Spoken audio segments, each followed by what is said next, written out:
Kayleigh, before I get your reaction to Matt Lauer, I want to show a post that you tweeted back in September of last year following a debate between then candidates Trump and Clinton. It reads, "Excellent job by Matt Lauer last night.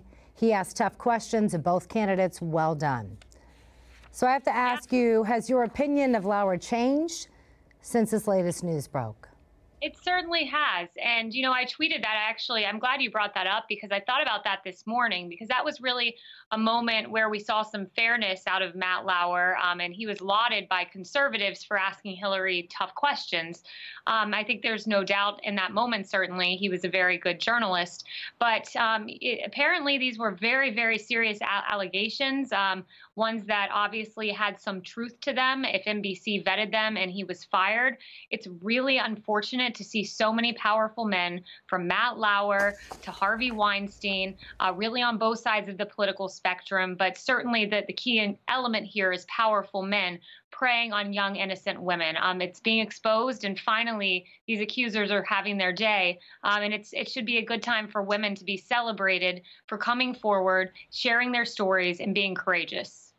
Well, Kayleigh, as you mentioned, Lauer took a lot of heat from the left during that 2016 debate, who thought that he was basically being too soft on Trump during his line of questioning. So to some, it would seem kind of odd knowing that, not to mention the fact that the president is scheduled to go to Missouri today to talk about tax reform ahead of what is no doubt a huge vote, to then lash out at another network. Do you agree?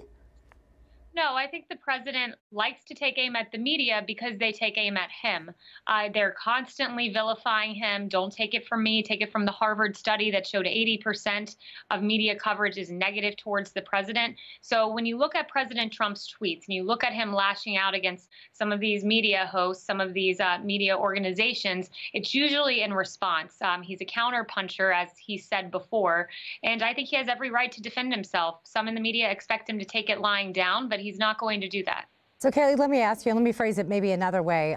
Some Republicans wish that the president would focus more on pushing tax reform rather than tweeting about the network. I guess that's more of the question I was asking you.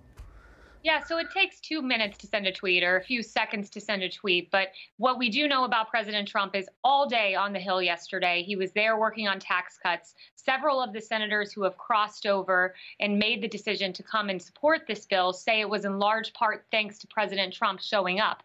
So he's been actively engaged in this. He can do two things at once: defend himself, but also push for tax cuts. And he's certainly more engaged than what President Obama was, who had a reputation of never picking up the phone and certainly very rarely traveling over to Congress.